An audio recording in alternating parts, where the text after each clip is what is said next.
Ano po ba yung likelihood na yung dalawang minor de edad o at least yung one of them was driven by this so-called nihilistic violent extremism? Actually, ang na-establish recently ay itong shooters or isa sa mga shooter is uh,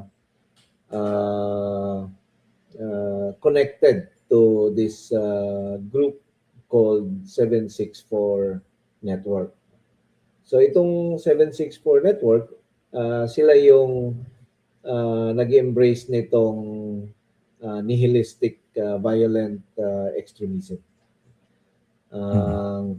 Ang nakita natin dito is mayroong connection. At based din ito sa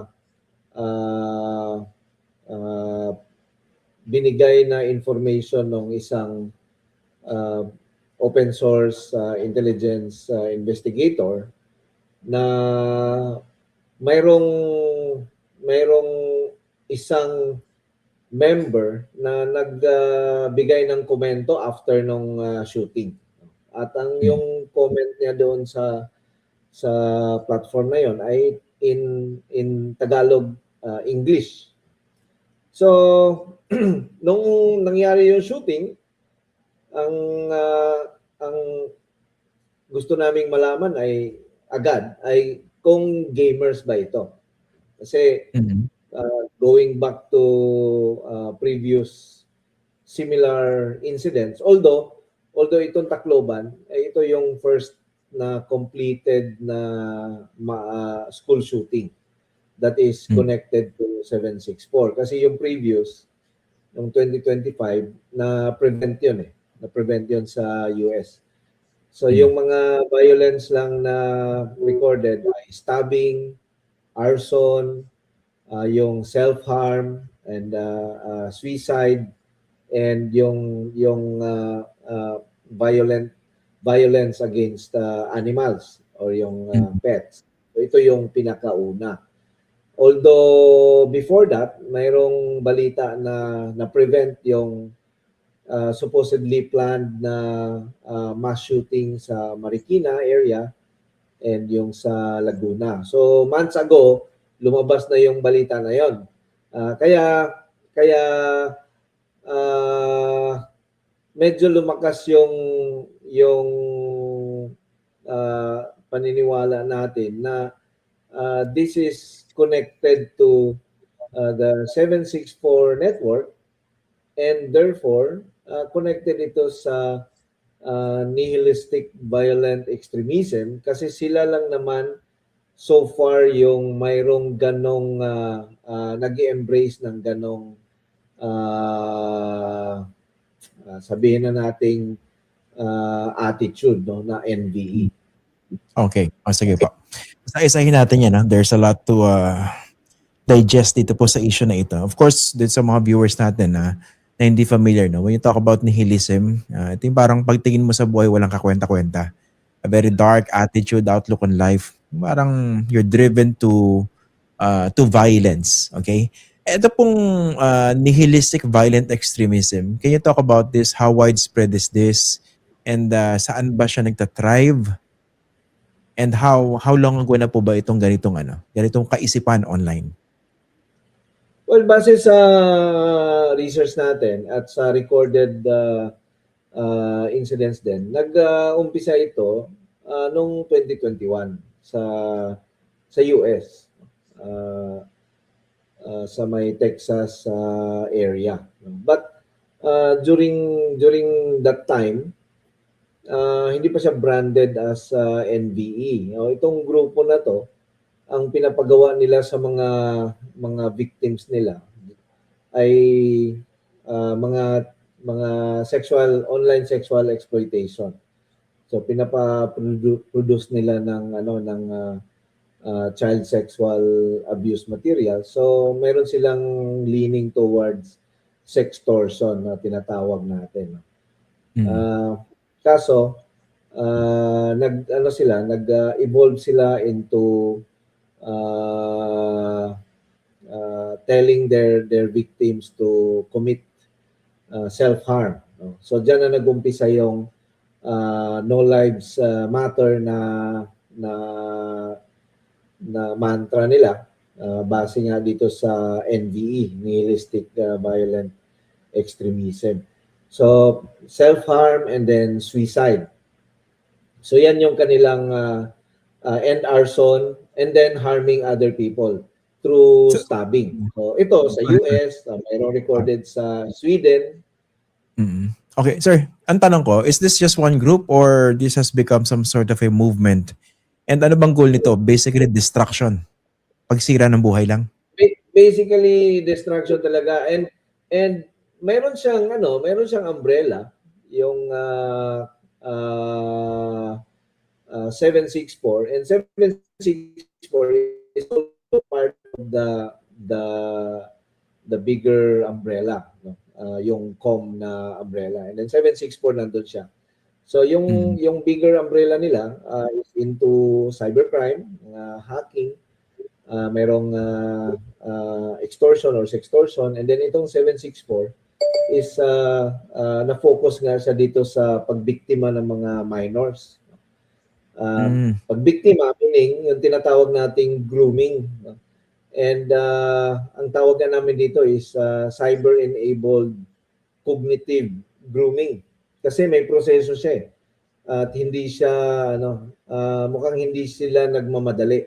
Talagang dinadaan nila sa proseso yung kanilang biktima. So dito under sa 764, marami ng mga gumagawa ng mga grupo, may mga pangalan sila dito sa Pilipinas, may true crime, may nakita tayong group na 764 na Filipino version, no? But the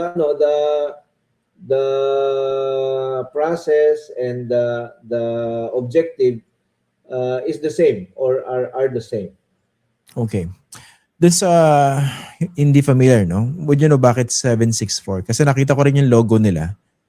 Merong ano ron satanic images, hindi po ba? Yung goat. Yeah. Yeah. That's satanic. Yung ano ba yung 764? Hindi ako familiar po ron Actually, yung sa 764 na meaning, hindi kami masyadong nag-focus doon sa pinanggalingan ng 764. No, kasi maraming interpretation. Pero nung research namin is nag-focus kami doon sa impact nila sa mga kabataan.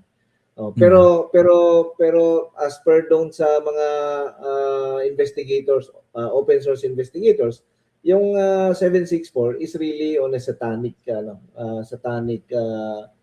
origin. Ayun ang kanilang sinasandalan. So but for us kasi the name is whether it is 764, whether it is the COM, whether it is true crime, ang focus namin dito is the impact to the children that they have victimized na mag-commit ng suicide, mag-commit ng self-harm, maggawa ng child sexual abuse materials, and eventually nga sa shooting. Okay. How widespread is the influence of this group 764 at saka itong bigger, for lack of a better word, na movement na nihilistic violent extremism sa Pilipinas specifically? Wala tayong data kung gaano kalawak, pero binabase natin diyan doon sa question na gaano karami ang mga minors na nagbababad sa online games. Kasi i-connect natin yan doon sa mga qualifications or criteria na hinahanap nila sa bata or sa victim, no? Para gagawin nilang ilalagay nila sa grooming process. At yung mga bata na yon ay number one, yun yung may mga long hours gaming time on a daily basis. So ito yung mga whether nasa internet cafe sila, nasa bahay sila, basta nagbababad ka sa internet na bata, you are a probable target. Kasi yung one of the hunting grounds nitong mga predators na to ay online gaming platforms. And So, and one of the criterias na hinahanap nila is yung nagbababad ka sa online gaming platforms. aside from So, that, gaano karami yun? Yun ang ano tanong. ano pa po yung mga hinahanap nila sa isang possible target? Ayun. So, kung nagbababad ka sa online gaming platforms, nag-uumpisa ka kasi sa public gaming servers. Dun itong mga predators na to, doon yan sila naghahanap ng bibiktimahin nila. So, doon sa public servers, magkakaroon yan sila ng observation kung ano yung behavior ng gamer. At dito nila makikita na ito probable target ito. So for example, yung mga behavior na ano bang tawag nila doon, yung rage quit ba 'yon? At saka medyo hindi maganda na behavior sa online games, no? Yun ang umpisa nila na ina-identify, and then dadalhin nila yan sa isang private server. Doon na nila ngayon makikita kung ano talaga ang kailangan mo. Nakikita nila kung meron kang eating disorder, for example.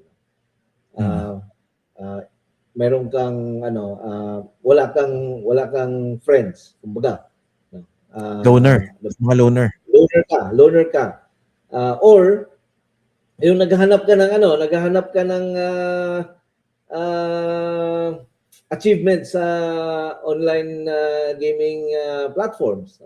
So, yan yung mga criteria na dyan sila nagbe-build ng kanilang grooming process sa'yo. Ibibigay nila sa'yo yan. Bibigyan nila sa'yo yung gusto mo. And then, kapag nagkaroon ka na ng trust sa kanila, dadalhin ka na nila sa isolation. I-isolate ka nila ngayon, dadalhin ka na nila sa mga encrypted na mga chat platforms. So dito, ito na yung mga Telegram, Discord, Steam. I-isolate ka na nila totally sa environment mo, sa parents mo, sa family mo, o kung saan mang So parang ang nakikita mo nila ngayon, itong mga taong ito na lang ang nagsusupport sa'yo. Yun na yung isolation. And then dyan ka na paggagawin nila ng mga taskings, mag-uumpisa sa mga maliliit, up to na dito nga nakita natin sa Tacloban na mass shooting na yung nangyari. So ipo-profile nila based dun sa mga nakikita nilang nagbababad sa mga online gaming platforms. Yes. Titingnan rin mga vulnerabilities and then they will provide. Kumbaga, ibuboost nila yung ego or... So, is it safe to say na pagbagsak yung self-esteem ng isang bata, kunwari may problema sa pamilya, merong anger issues, these are likely vulnerabilities that might be exploited by these groups? Definitely. Yan yung isa sa mga common denominators, no? Na walang biktima tong 764 na maayos ang background, no? Na maayos sa pamilya, maayos sa eskwelahan. At ang Pilipinas ay napakataas ng numbers natin ng mga kabataan na nasa online gaming platforms. And alam din natin na yung mga parents na busy, ginagawa nilang babysitter yung kanilang mga gadgets. At on top of that, yung mga majority ng mga parents naman hindi naman tech savvy or techie.